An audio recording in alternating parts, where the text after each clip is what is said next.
माँ कहाँ गई? मम्मी, आज आपने फिर से दाल चावल बना लिया। मैंने आपसे कितना बार मना किया है कि दाल चावल मत बनाया करो, मुझे बिल्कुल नहीं पसंद। अरे बेटा, कोई बात नहीं, खा लिया करो। देखो, तुम्हारे पापा ज़्यादा मिर्च मसाले वाला खाना नहीं खाते हैं, इसलिए मुझे दाल चावल ही बनाना पड़ता है। लेकिन तुम परेशान मत हो बेटा, मैं रात में तुम्हारे लिए बना दूँगी। नहीं मम्मी, आप तो रोज़ ही यही बोलती हैं। आप हमेशा बस दाल चावल ही बना कर रख देती हैं।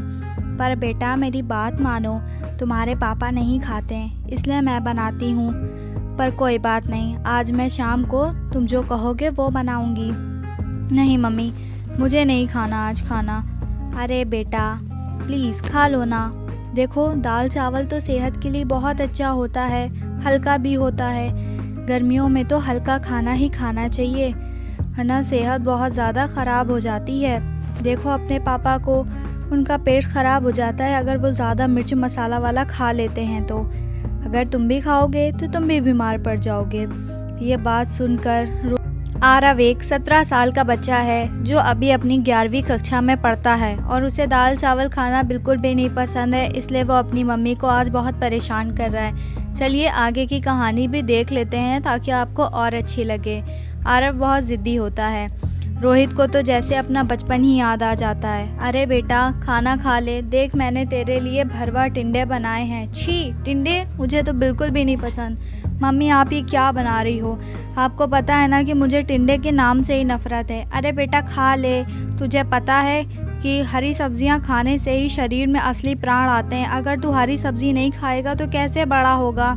कोई बात नहीं मम्मी, मैं भी बहुत छोटा हूँ, मैं बड़ा हो जाऊँगा। अच्छा ठीक है बेटा, चल मैं तेरे लिए मेथी की सब्ज़ी बना देती हूँ। छी, वो कितनी कड़वी होती है मम्मी, मैं मेथी की सब्ज़ी नहीं खाऊंगा। आपको तो पता है मुझे नहीं पसंद। अच्छा ठीक है, तो तू क्या खाएगा तू बता दे, मैं तेरे लिए वही बना देती हूँ। भला तुझे तेरी पसंद के खाने के अलावा कुछ पसंद कहाँ आने वाला है? हाँ मम्मी, आप सही कह रही हैं, मुझे ये सब सब्ज़ी वब्ज़ी नहीं खानी। आप मेरे लिए छोले भटूरे बना दीजिए ना। आपको तो पता ही है कि मुझे छोले भटूरे कितने ज़्यादा पसंद है। अगर मैं वो खाऊंगा तो मुझे अच्छा लगेगा, और वैसे भी मुझे बहुत खेलना है। अरे बेटा, कहाँ गर्मी में तू छोले भटूरे खाएगा? छोले भटूरे खाने से भला कोई सेहत बनती है? अच्छा मम्मी, तो आप ही बता दीजिए ना, आप क्या खिलाएंगी मुझे? लेकिन मुझे कुछ अच्छा सा खिलाइएगा। ये रोटी में बटर लगा के ये सब मुझे नहीं पसंद। अच्छा, मैं तेरे लिए आलू के पराठे बना दूँ?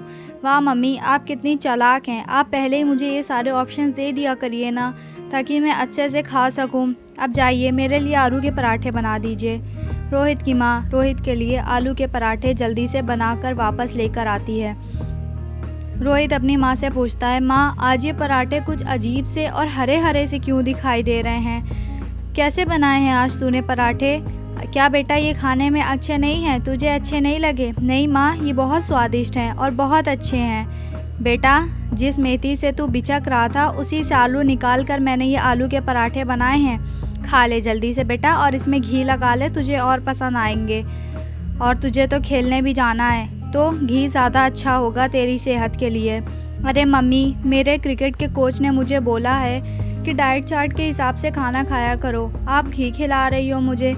अरे बेटा, तुझे तो 2 घंटे प्रैक्टिस करनी है, तुझे तो और ज़्यादा घी खाना चाहिए।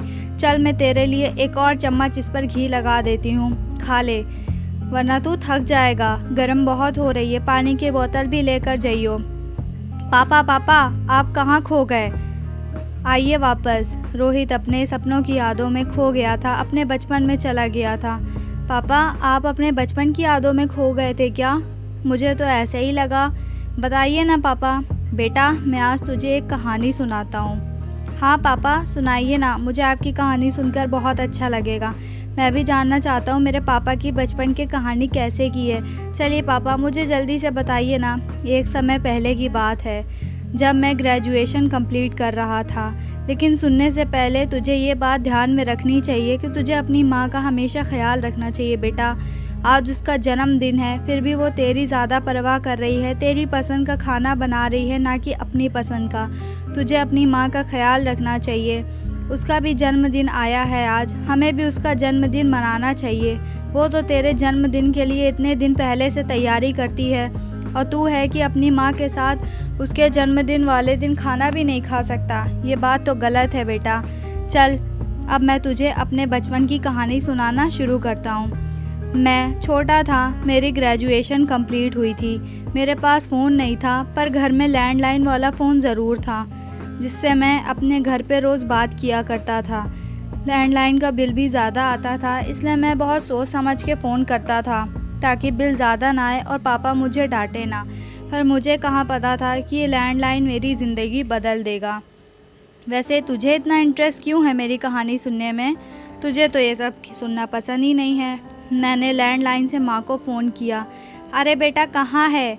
देख तेरे पापा भी घर पे नहीं हैं, तेरी दीदी भी ससुराल चली गई है। मुझे अच्छा नहीं लग रहा, तू जल्दी से घर आ जा। सर्दियों की रात है, अंधेरा जल्दी हो जाता है। अरे मम्मी, मैं अपने दोस्तों के साथ बाहर जा रहा हूँ, मुझे बस थोड़ा ही सही लेट हो जाएगा, आप परेशान मत होइए। अरे बेटा मत जाना, मैं घर पे अकेली रह जाऊँगी और आज मेरे जी भी बहुत घबरा रहा है, मुझे मेरी तबीयत ठीक नहीं लग रही। अरे मम्मी, आपका हमेशा का यही नाटक है। जब भी आप सुनती हैं कि मैं अपने दोस्तों के साथ घूमने जा रहा हूँ, बस आपकी तबीयत ही ख़राब हो जाती है। आप हमेशा ऐसे ही करती हैं। कभी ये क्यों नहीं बोलती कि जा अपने दोस्तों के साथ घूम ले? अरे बेटा, मैंने तेरे लिए छोले भटूरे बनाए हैं, तो तू जल्दी से घर आ जा, मैं हम दोनों लोग साथ में छोले भटूरे खाएंगे। मम्मी, मैं बाहर अपने दोस्तों के साथ खाना खाने ही जा रहा हूँ, तो मैं भला तेरे छोले भटूरे कैसे खा सकता हूँ? मैं बाहर से खाना खा कर आऊँगा, तू खा ले। मैं अकेले कैसे खा सकती हूँ बेटा?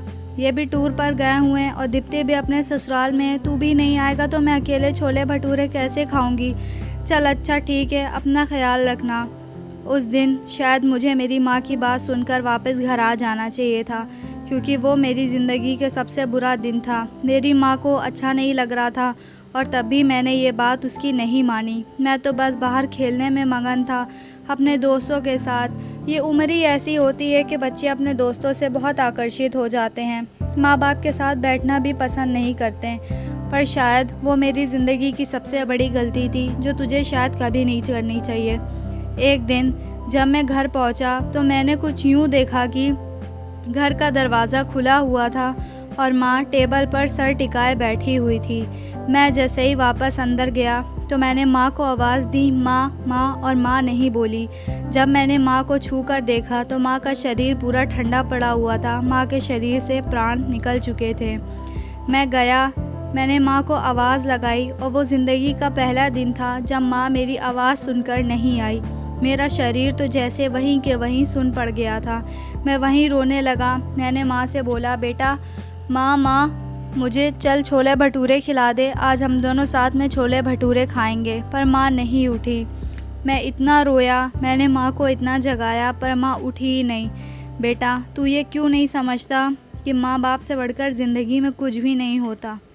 जन्मदिन था, काश मैं आखिरी बार अपनी माँ को जन्मदिन की मुबारकबाद दे सकता और अपनी माँ के हाथों से ही छोले भटूरे खा सकता। पर बेटा मेरी किस्मत ख़राब थी, इस चीज़ का बोझ मैं आज तक अपने दिल पर लेकर बैठा हूँ। मुझे आज भी लगता है कि पता नहीं मेरी माँ कहाँ चली गई है और मैं उसे ढूंढ भी नहीं पाऊँगा। मैं आज तक इस सदमे से निकल नहीं पाया कि उस दिन मेरी माँ की तबीयत ख़राब थी और मैं अपनी माँ को बचाने के लिए घर भी नहीं आ सका। माँ को दिल का दौरा पड़ा था। जब माँ मुझसे बोल रही थी कि बेटा मुझे घबराहट हो रही है, शायद उसी वक्त माँ को दौरा पड़ा होगा। उसी वक्त मुझे माँ की बातें सुनकर वापस आ जाना चाहिए था, पर बेटा मैं नहीं आ पाया। इसलिए देख, आज तेरी भी माँ का जन्मदिन है। तेरी भी माँ ने अपने जन्मदिन को छोड़कर तेरी पसंद के खाने में चीज़ें बनाई हैं। वो जो करती है तेरी पसंद का करती है। उस समय मैं और दीदी भी छोटे थे। हम दोनों को तो बस यही लगता था कि मेरी माँ हम दोनों की पसंद का खाना बनाती है। इसलिए हमने कभी माँ से ये पूछा ही नहीं कि माँ तुझे क्या पसंद है और तू क्या खाना चाहती है। हम तो बस अपनी खुशियों में मगन थे। चल हम भी आज तेरी माँ को एक छोटा सा सरप्राइज़ देते हैं। आज उसका बर्थडे है, हम दोनों मिलकर सारी तैयारी करते हैं। हाँ पापा, आप सही कर रहे हैं। आज चलिए हम दोनों माँ के लिए खाना बनाते हैं अपने हाथों से और माँ को बहुत प्यारा सा सरप्राइज़ देते हैं। पापा आज आपने मेरी आंखें खोल दी। मैं तो कभी समझ ही नहीं पाया कि माँ क्या होती है। दोनों लोग बहुत सारे अच्छे अच्छे पकवान बनाते हैं सृष्टि के लिए और केक भी ऑर्डर करते हैं। सृष्टि अपने जन्मदिन की तैयारी देख दोनों को गले लगाती है और उसकी आंखों में खुशी झलकने लगती है। दोनों सृष्टि को जन्मदिन विश करते हैं। अगर आपको ये वीडियो अच्छी लगी हो तो इस वीडियो को लाइक और मेरे चैनल को सब्सक्राइब